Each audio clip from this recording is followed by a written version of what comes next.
Good day, everyone. Welcome to Blacklogic. A dramatic stripping of titles in the British monarchy, the Federal Reserve planning to slash bank oversight staff, a judge pushing back hard on the plan to suspend food aid, also known as SNAP benefits.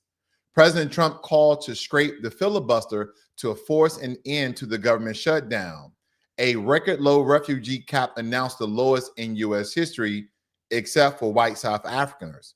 The Federal Bureau of Investigation thwarting a potential terrorist attack in Michigan over a holiday weekend.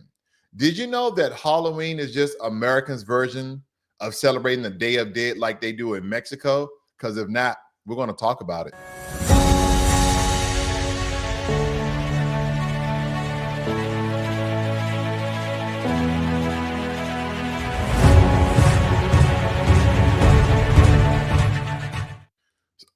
Royal trouble, Prince Andrew. This isn't just a royal family drama, it's a signal. A man born into privilege, decades of patronage, suddenly loses his status as a public figure, royalty in one sweeping move. What does that say about accountability? Power behind the throne, and whether the old guard can still shield themselves. As we look at this is a microcosm of the community of very, very rich and powerful people. A once untouchable figure brought down. It really doesn't guarantee justice because he's been stripped of his title and his royalty and his castles and whatever prestige that comes along with that. But it's a moment of change. Now, will the title's removal extend beyond optics? Will other royals facing serious claims see similar consequences? A lot of us really don't know when it comes to Prince Andrew. But essentially, he's been stripped of all of his royal titles, his prestige. And it states here that Virginia Giuffre postmortem memoir, Nobody's Girl, went on sale in the UK last week. In it, she said she had sex with Andrew on 3 separate occasions. The first time occurred when she was only 17, she wrote. That the prince correctly guessed her age and commented on her being about the same age as his children. While they're in this fiasco, in this sex espionage ring that they're having, he even guessed her age because he had children her same age. She said it happened at the London home of Epstein, longtime associate of Ghislaine Maxwell, who she says facilitated her introduction to Andrew. Also, the British media scrutinized his finances after the Times reported he hadn't paid rent on his 30-room mansion at Windsor in 20 years, in 2 decades, despite spending at least £7.5 million, roughly $10 million on renovations. So I don't know how he's not paying the mortgage. I don't know how he's not paying the rent, but he's getting the castle or the mansion renovated. All the while he's with Jeffrey Epstein, molesting the R-word and sexual assaulting young women. Wow. So I don't know if you guys know, but he's been stripped by the king, King Charles III, of all his titles and powers. Now he has to go stay at the 20,000 square foot mansion at Windsor. So he no longer can be at the castle. So he has no other titles or prestige. But we don't hear of any charges that have yet come about. So I will definitely keep you guys updated on that as well to see if any charges come down. Now, this is a serious shift in how we regulate banking because fewer people overseeing banks at the time when debt is at an all-time high, leverage markets and hidden risks are all-time high. And for everyday people, this could mean weaker oversight of big banks, which eventually trickles down into risk for communities of people who may need loans, let alone low interest rates. See, when enforcement drops, we will see renewal financial instability and who gains when oversight shrinks because they're cutting the staff of the Federal Reserve Bank by 350 people. It states here that the banking supervision will be reduced from 500 employees to 350 people. The part of the Fed is tasked with overseeing and regulating banks, which includes annual stress testing, their ability to withstand financial shocks. Why are they reducing the amount of people in the oversight committee that oversees debt?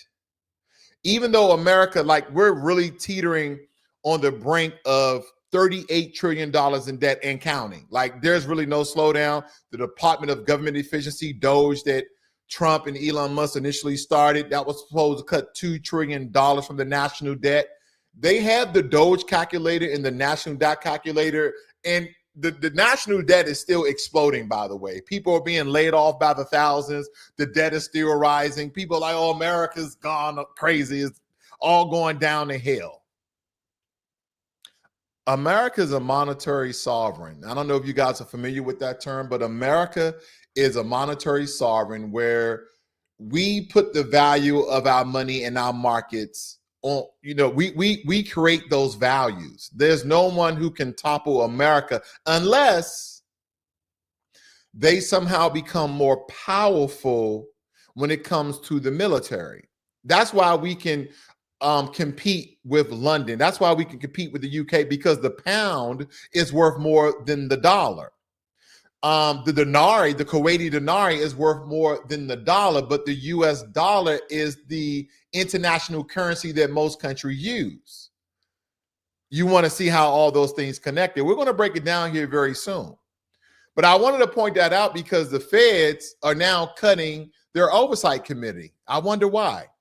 Now, 41 million Americans on the line, and the idea of suspending it when we're talking about SNAP benefits, especially this mid-shutdown, it shows how vulnerable our social safety nets are. And people say we're such in a capitalist society, but we have all these social benefits. We have programs like SNAP, CHIP, TAV, a lot of illegal immigrants receiving all of these benefits that American citizens really don't at the same rate, at the same amount, these large amounts of EBT. And I've been seeing all the TikTok videos.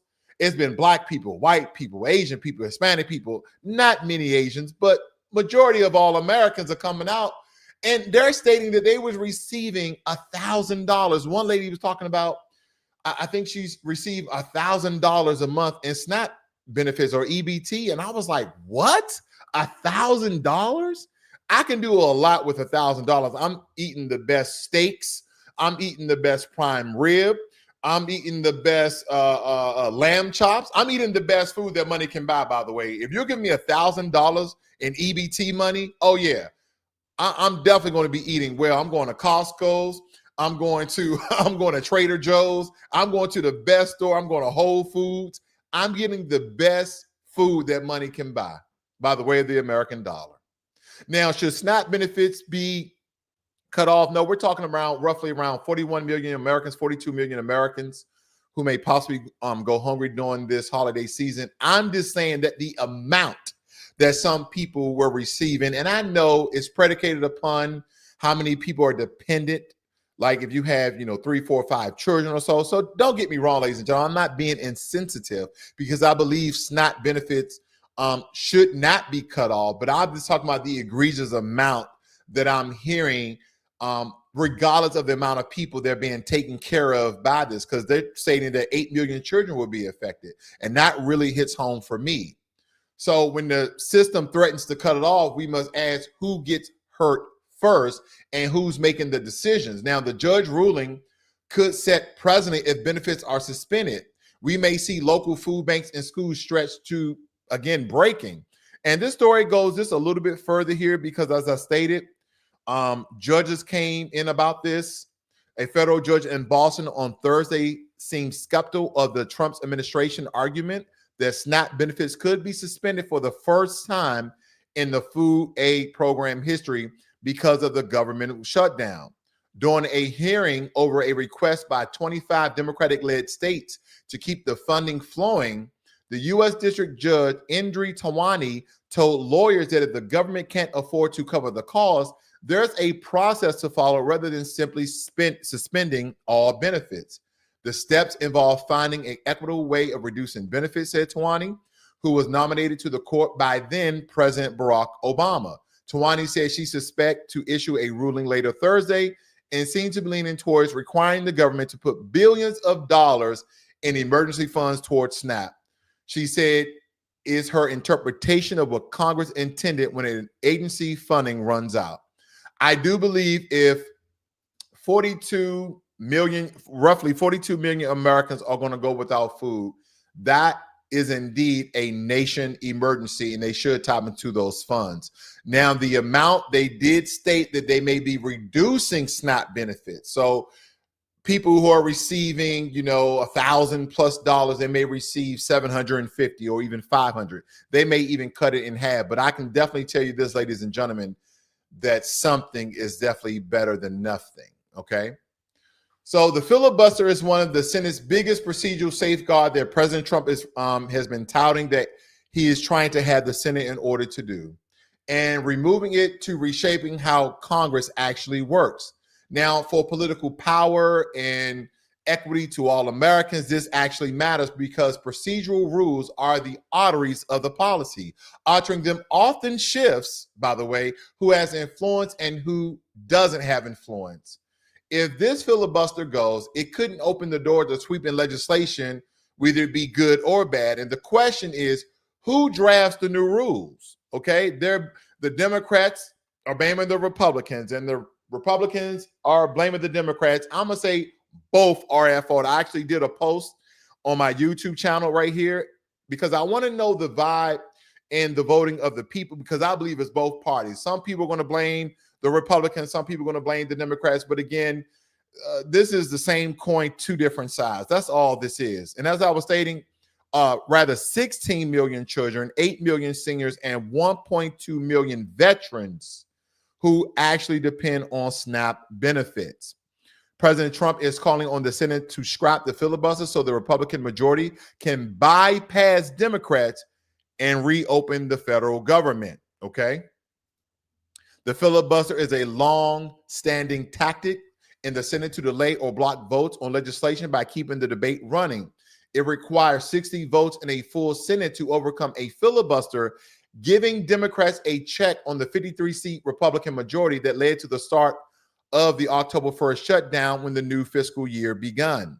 Now, Trump's call to terminate the filibuster could alter the ways that the Senate and congressional deal-making operate, with the president saying in the post that he gave a great deal of thought to the choice of his flight back from Asia on Thursday because he did such a great deal with China, and now China tariffs are going to fall below 50%.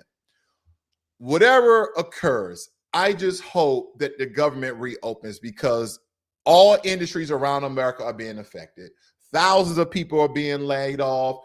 Thousands of flights and transportation are being delayed and canceled, all behind this government shutdown. So I hope that the government does return pretty soon. Now, 75,000 in a world with millions are being displaced. A drastic policy shift that we're witnessing here, not just numbers, by the way, but who is deemed worthy of refuge. See, this raises questions about racial hierarchy when it comes to immigration in America.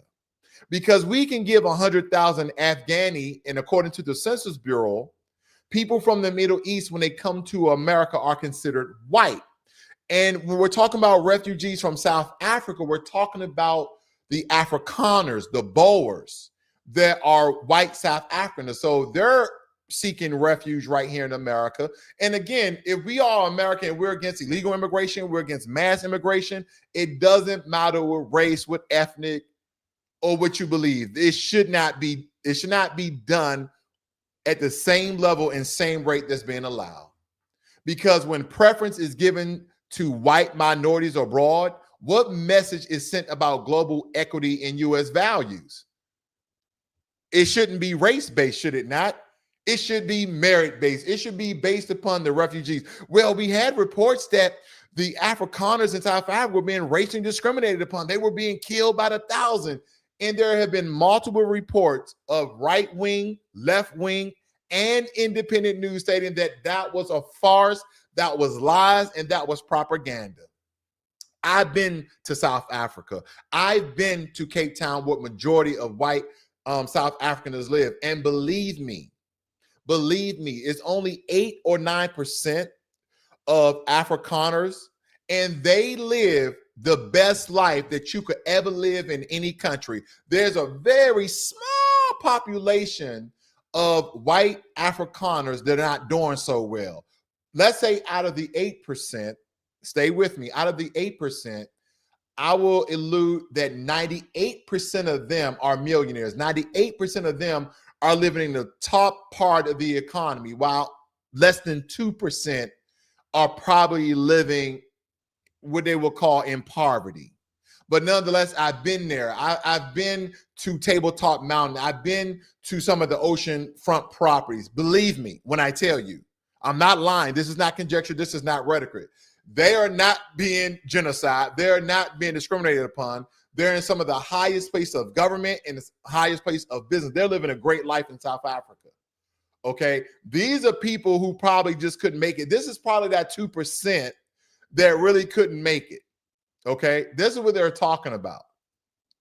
I wanted to talk about the nuclear testing that President Trump really want to start nuclear testing again, and it's all behind China. But I'll cover that a little bit later here. I really want to get into the story because they're allocating 7,500 spots this fiscal year for Afrikaners who has claimed and are facing racial discrimination in South Africa for being white. Wow. I wonder how Black people in America feel. Did I just make that real? Did I just make that too close to home? I'm not saying that this is justified. No one in any country should be racially discriminated based upon the color of their skin. Even though, the history here, these people ancestry stems back mostly from the Netherlands. They're mostly people who derive from Dutch heritage. And we all know that the Dutch at the time are the ones behind the apartheid, et cetera, et cetera, et cetera, that basically control every facet of South Africa. Now, they're stating here I don't know, 40, 30 years or so it's been roughly. Don't quote me. I always get these dates wrong sometime. But nonetheless, now they're saying being discriminated upon. As I stated before, ladies and gentlemen, this is absolutely farce. There's been all sorts of investigators, news medias that went over there, investigated, and stated that these claims by these roughly, 75 to 10,000 people is absolutely false. They're not being discriminated upon. Absolutely not. Ladies and gentlemen, if you go to South Africa, first and foremost, South Africa is beautiful. I mean, it has some of the best weather. The people are nice no matter who you run into. The food is delicious. I mean, it's a great place to go visit. If you have it on your chart, then you definitely should go visit South Africa. But if you go to Cape Town versus Joburg or Johannesburg, they call it, right? They call it Joburg for short. There's two different populations. You go to Cape Town and you go downtown, it's majority white. If you go to Johannesburg, it's majority Black. There are Black people that live in Cape Town, but believe me when I tell you, the people there are living the best life that anybody can live on the planet Earth.